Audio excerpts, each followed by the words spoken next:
The Crescent Hotel stands tall against the Ozark Mountains, a grand old building with a lot of secrets. Its walls have witnessed countless stories, some filled with joy, others shrouded in mystery and sorrow. But this hotel holds more than just history. It holds echoes of the past, whispers of sadness, of desperation, of lives lost. The air is thick with stories untold, and the shadows seem to move with a life of their own. This isn't just any hotel, this is America's most haunted hotel, a place where the past and present collide. People come from all over the world, drawn by the stories of ghostly encounters and unexplained phenomena. They want to see something beyond our world, something ghostly, something that defies explanation. And the Crescent Hotel usually delivers with its eerie hallways and mysterious occurrences. Here the line between the living and the dead is very thin. The air feels strange, almost electric. Cold spots make you shiver as if an unseen presence is passing by. Footsteps echo when no one's there, and the sound sends chills down your spine. Whispers come from empty rooms, telling tales of the past that refuse to be forgotten. Stepping into the Crescent Hotel is like stepping into a world where the past won't stay hidden, where every corner holds a secret waiting to be discovered. The Crescent Hotel's story began in 1886, a time when the world was changing rapidly.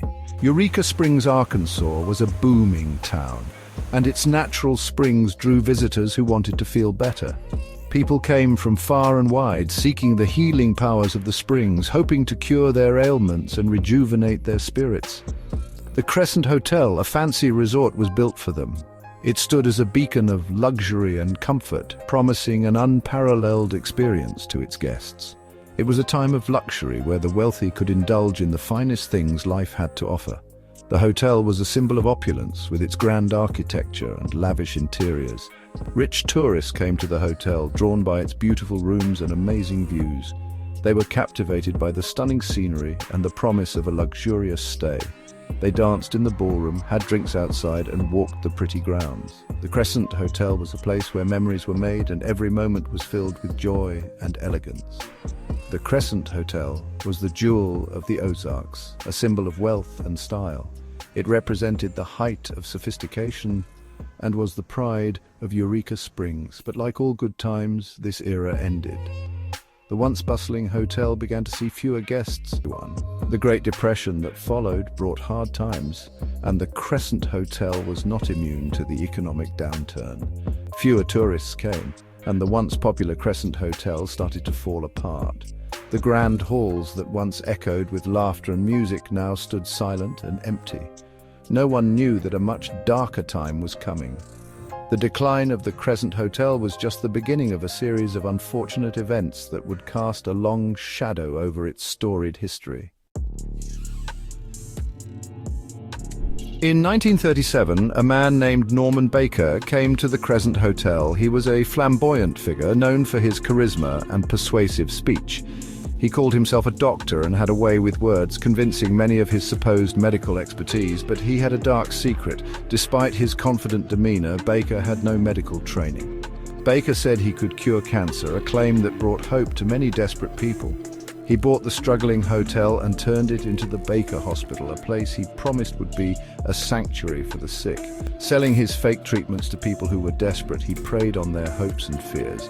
Baker's so-called cure was a terrible trick, a concoction of watermelon seeds and a dangerous chemical with no real medicinal value. Sick people came to his hospital hoping he could help. They arrived with dreams of recovery and a future free from pain.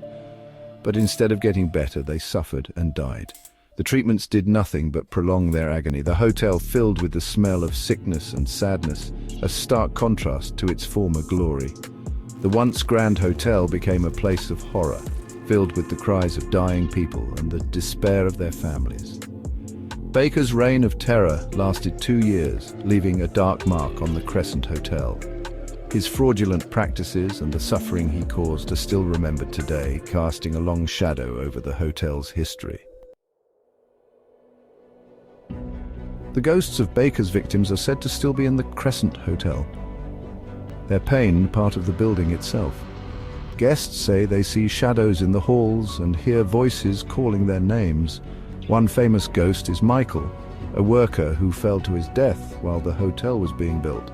His ghost is said to be in a room 218. where guests have seen things move on their own and felt a cold breath. Then there's Theodora, a patient of Baker's Hospital. She walks the halls looking for her room key, her ghostly cries echoing at night. Some guests say they've seen her, a ghostly figure in a hospital gown with sad eyes. Over the years, the Crescent Hotel has become a place that attracts ghost hunters. They come with their equipment, hoping to find proof of ghosts. Some think the hotel's location on Crescent Mountain, a place with lots of limestone, might make the ghostly activity stronger. Limestone can hold energy, and some think the sad events of the past are trapped in the very stones of the hotel. Whether you believe in ghosts or not, the Crescent Hotel feels very strange. It's a place where the line between the living and the dead seems blurry, where the past won't stay hidden. Today, the Crescent Hotel is known for being haunted. Guests come from all over to experience its spooky charm, to walk the halls where spirits roam and maybe see a ghost. Ghost tours take people through the hotel's dark hallways, telling stories of sadness and fear. Guests share their own spooky experiences, adding to the hotel's legend. The Crescent Hotel shows how powerful the past can be, a place where history and ghosts meet. It reminds us that some stories never really end, and some secrets refuse to stay buried.